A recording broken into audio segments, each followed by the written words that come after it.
E foi chamado um outro médico para dar o parecer, e ele disse: consegue imaginar um homem com uma corda no pescoço? É você hoje. Ele só faltou dizer: você já está vendo vovó pela Greta.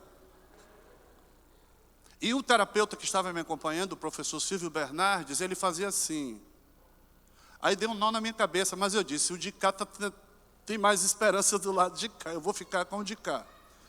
E aí o médico ligou para minha esposa e disse: providencia urgente a transferência do Natson para Salvador, eu já vou montar a equipe que vai recebê-lo, ele vai ser internado no hospital das clínicas.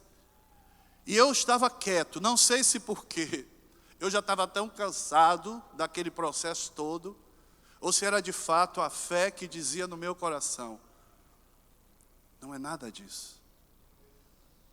E quando esse médico saiu para voltar depois e providenciar os trâmites, o professor Silvio disse: olha, ele não mentiu.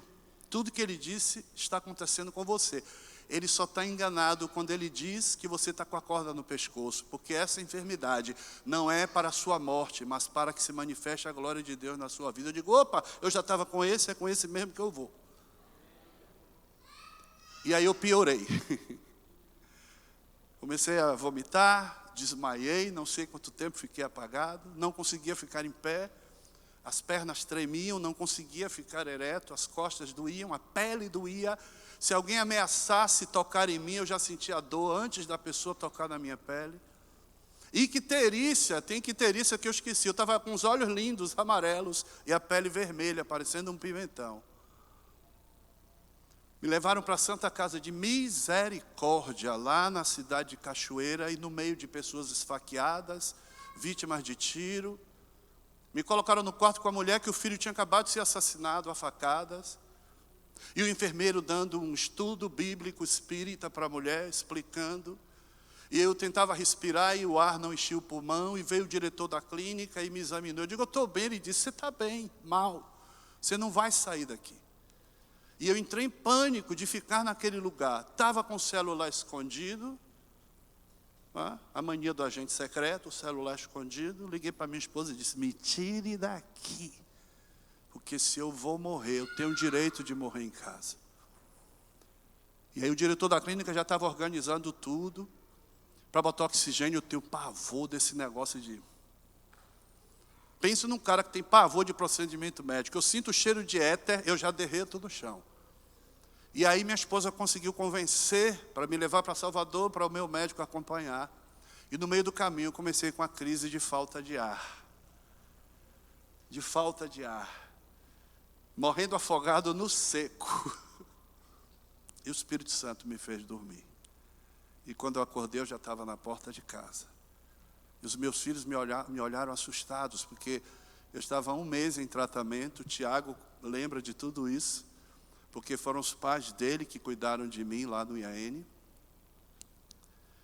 E durante 1 mês eu eliminei 26 quilos. Eu posso dar a receita para vocês. Olha, bala, funciona com a beleza.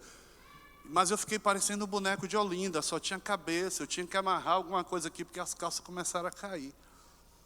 E meus filhos ficaram olhando e perguntaram para a mãe depois: mãe, meu pai está morrendo? Mas eu queria dormir, um sono. Isso me preocupou, porque desde criança eu ouvia a minha avó dizer assim: quando a pessoa está para morrer, dá um sono. Dá um sono, é o sono da morte. Falei: sei lá, se eu morrer já estou em casa. E dormi. E a minha esposa ligou e descobriu que o meu médico estava na Europa, participando de um congresso. Aí o IAN indicou outro médico que não tinha data. Estávamos em agosto já e ele só tinha agenda para novembro. A minha esposa me acordou e fez: amor, faz o quê? Eu disse: deixa eu dormir. O Senhor proverá. E no dia seguinte cedo, a atendente ligou e disse: surgiu uma vaga, traga seu marido. E o médico me examinou e disse: está tudo certo. Só fizeram uns erros aí, mas você não vai morrer não. Aí eu perguntei: eu vou precisar ser internado? Ele falou: se eu lhe internar, você morre. Do jeito que você está aí, entrar no hospital, você morre, vai ficar em casa. Interromperam o uso do corticoide muito bruscamente. E quem já tomou corticoide sabe, né? Tem que fazer o processo que eles chamam de desmame, vai diminuindo. E eu interrompi da noite para o dia. E quando veio o tal do efeito rebote, eu estava comendo cenoura crua, tomate, alface. Aí eu tremi nas bases. Ele disse, vamos resolver isso agora. Aí passou, pegou o receituário, leva isso lá para o IAN. Maminha, chuleta, picanha, peito de frango grelhado. Eu comecei a rir. Aí no outro papel ele colocou Gatorade, Red Bull, Coca-Cola, Fanta Uva. Escolheu o sabor. Eu falei, doutor, o senhor está doido? Não, eles vão interpretar. E quando eu levei para o seu Silvio, colocou clorofila, geleia real, tofu. E eu estou aqui para a glória de Deus. Mas o meu coração dizia que o Senhor estava no controle, quer para a vida, quer para a morte. Deus estava no controle. Andar pela fé pode ser custoso, mas é maravilhoso. E hoje eu posso afirmar, o que eu tenho de lembrança mais vívida na minha mente, quando andei no vale da sombra da morte, foi a presença do Senhor comigo. Ande pela fé. Aceite o desafio. Compartilhe com Deus os seus sonhos e intenções. Coloque sua vida nas mãos do Senhor e ande pela fé. Conte as bênçãos. Comece por aí. Uma a uma. Dize-as de uma vez. Tudo que Deus já fez por você. E hás de ver surpreso o quanto Ele já fez. E o Deus que operou com bênção na sua vida até aqui, não vai te abandonar. É o Deus que vai te levar até o fim, até que Ele volte. Ali vocês conhecem o resto da história. Jesus entrou com os discípulos e a menina foi curada. Foi curada? Sim ou não? Não. Estava morta. Foi? Esse é o seu Deus. A morte não é um problema para Ele. Quando Ele não cura, Ele ressuscita. Dizem os teólogos que ali estava a representação da família, Jairo, sua esposa e a menina, da igreja, através dos discípulos, e do divino, na pessoa de Jesus. Dizem também que o milagre na vida de Jairo acontece em 3 atos. Jairo creu que Jesus era o Messias, primeiro milagre. A cura da mulher com fluxo de sangue. E o terceiro, a ressurreição de sua filha.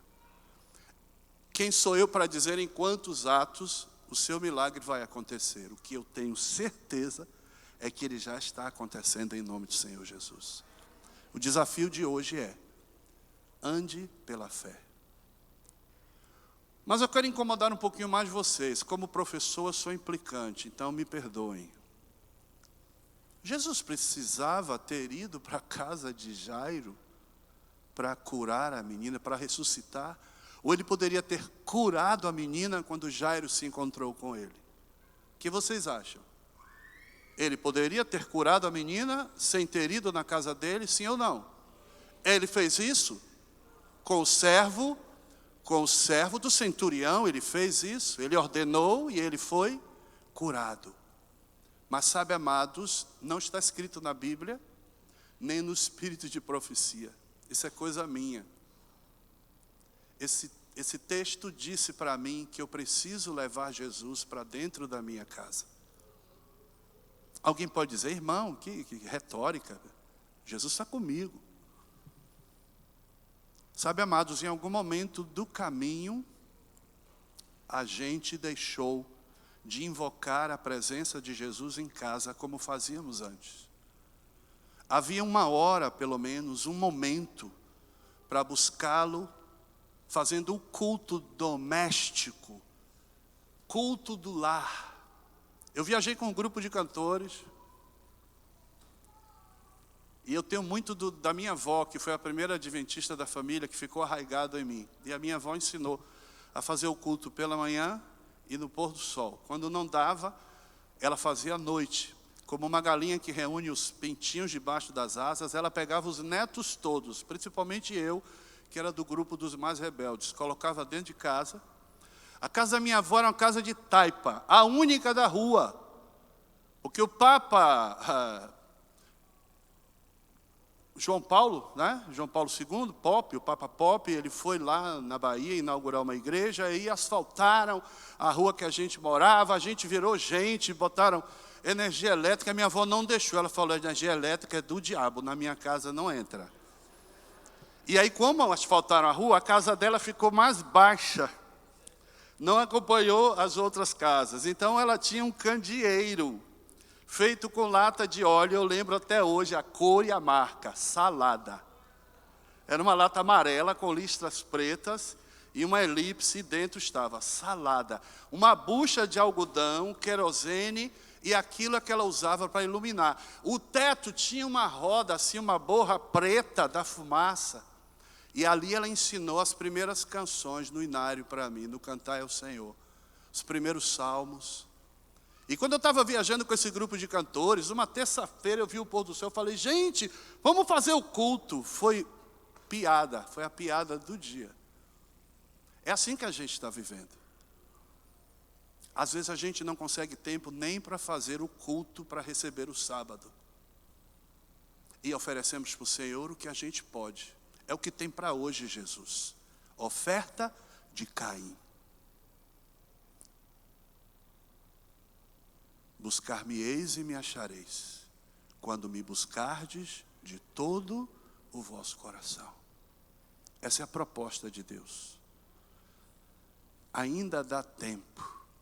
Talvez em algumas casas os filhos estranhem. Lá em casa, quando eu renovei o culto, meus filhos, eita painho, fazendo o culto durante a semana. Mas ainda dá tempo, as pedras estão ali, para erigir o altar de Deus na sua casa. E em algum momento, buscar a presença do Senhor. Sabe, irmãos, isso que fazemos aqui é celebração. Se a minha religião, se a minha relação com Deus se resume ao sábado de manhã na igreja, isso é mera religiosidade. Estar na igreja com os irmãos é para juntos, em comunhão, celebrarmos a semana que Deus nos ofereceu. A adoração começa em casa. Uma casa que invoca o nome de Deus, ela não somente santifica-se a si mesmo, mas toda a circunvizinhança. E as pessoas reconhecem que há Deus que conduz aquela família. O marido é abençoado, a esposa é abençoada, os filhos são alcançados pela graça do Senhor. Ainda dá tempo para levantar o altar de Deus dentro de casa. Esse é o apelo de hoje para mim, para você. Não faça promessa. Promessas geram frustrações. Peça socorro. Esse é o apelo dessa manhã. Se falo para algum pai, alguma mãe que sente no seu coração o Espírito Santo falando, peça socorro. E como Pedro, depois de caminhar sobre as águas, ao afundar, ele disse, Senhor, salva-me, senão eu pereço. Que esse seja o seu clamor nessa manhã. Se esse for o seu clamor nessa manhã, enquanto eu estiver louvando, no final da canção, se coloque em pé e nós vamos encerrar com uma oração. Amém?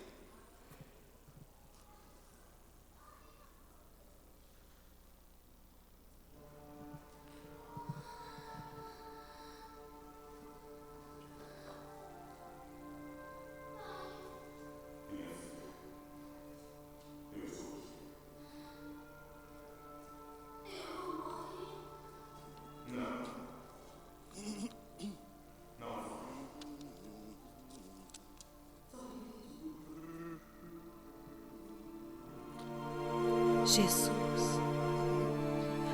Sim. Me leve até Jesus. Todos que seguirem Jesus são inimigos de Deus. Não. Não. Eu não vou escutá-los. Eu irei. Nós iremos até Jesus. Iremos.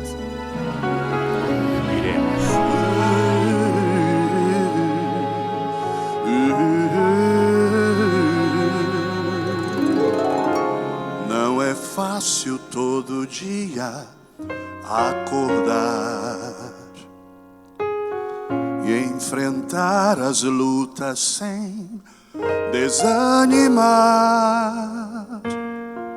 ter certeza da vitória, uma fórmula ou resposta para todos os problemas resolver.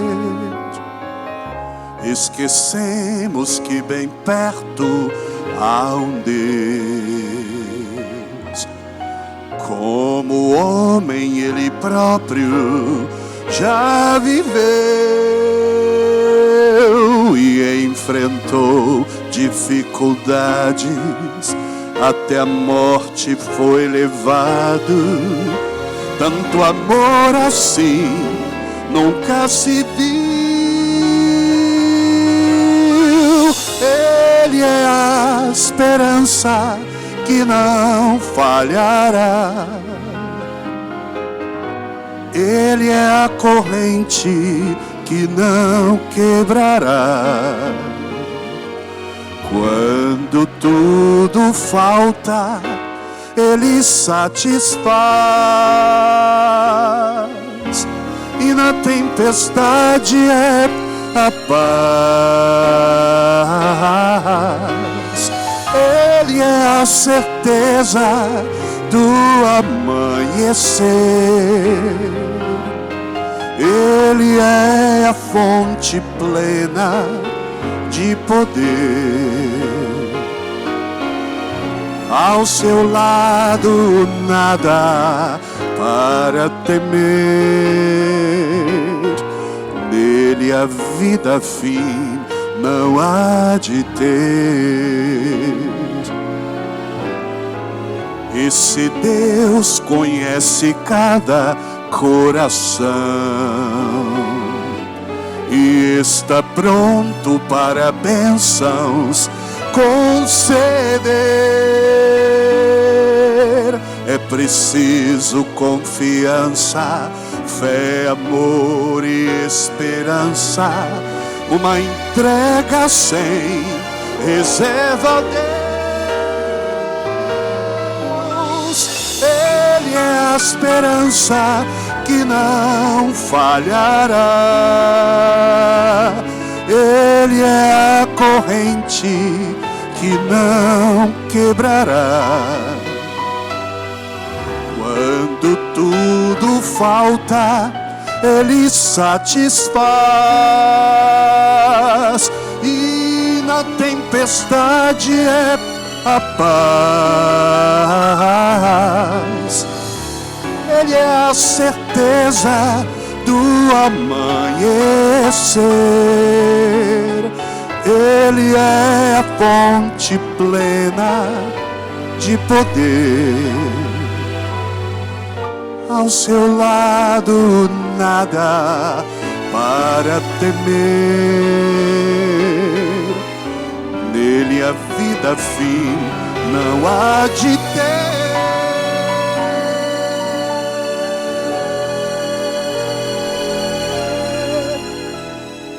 Nele a vida fim não há de ter.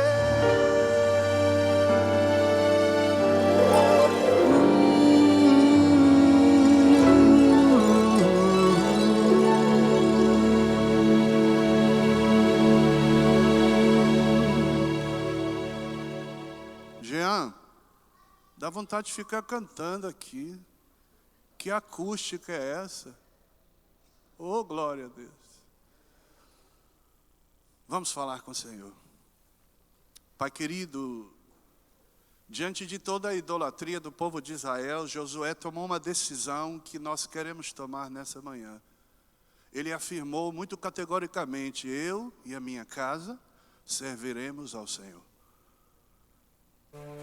Nossa casa pertence ao Senhor, nossos filhos pertencem ao Senhor. Eu vou nós morrer. nos dedicamos Não. diante do Senhor. E como pais, Não buscando fazer o que é melhor, muitas vezes falhamos. Só repete o nome dele. Muitas vezes negligenciamos. Por isso, diante do teu Jesus. altar, nós suplicamos o teu Sim. perdão. E suplicamos Me o poder leve do até alto Jesus. para que a Todos nossa que seguirem casa Jesus seja são colocada inimigos de Deus. diariamente aos pés do Senhor.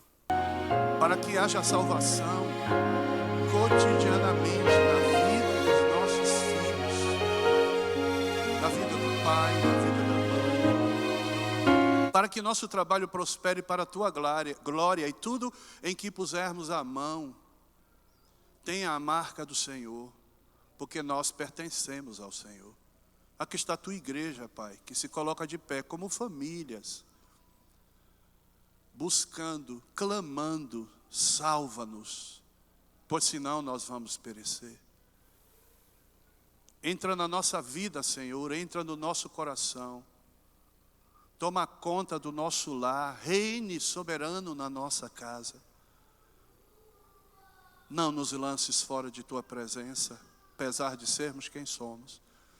Nem retires de nós a unção do teu Espírito, quando for necessário repreender-nos, repreenda-nos sim, mas Pai, não nos repreenda com ira nem com furor, mas com misericórdia e graça.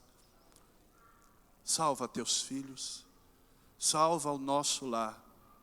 Nós imploramos com o coração agradecido, porque há em nós ações de graças, porque verdadeiramente o Senhor tem sido bom para conosco. Em nome de Jesus, em nome de Jesus. Amém. Amém. Glória a Deus. Temos um pedido que chegou em nossa mão, a gente já tinha encerrado aquela oração inicial, mas à tarde vamos ter um outro momento de oração intercessória e vamos colocar o pedido dessa mãe. Ela pede que intercedamos pelos seus filhos Tiago e Fernanda e pede também que a gente interceda para que Deus lhe conceda uma casa própria. Vamos estar em oração hoje à tarde por esse e outros pedidos, amém? Eu sou ruim de fazer propaganda. O irmão Nadson Portugal estará, como já foi anunciado, nós estamos apenas reforçando aqui, estará aqui a partir das 5 horas, é isso? 5 horas é o que está no convite. Às 5h30, ok, 5h30 estará aqui, tá bom? Então, os irmãos estão convidados a todos a estar aqui nesse horário. Também gostaríamos de pedir as visitas, nós temos um almoço preparado para vocês e gostaríamos que vocês se servissem primeiro. E aí depois, então, toda a igreja vamos estar nos servindo.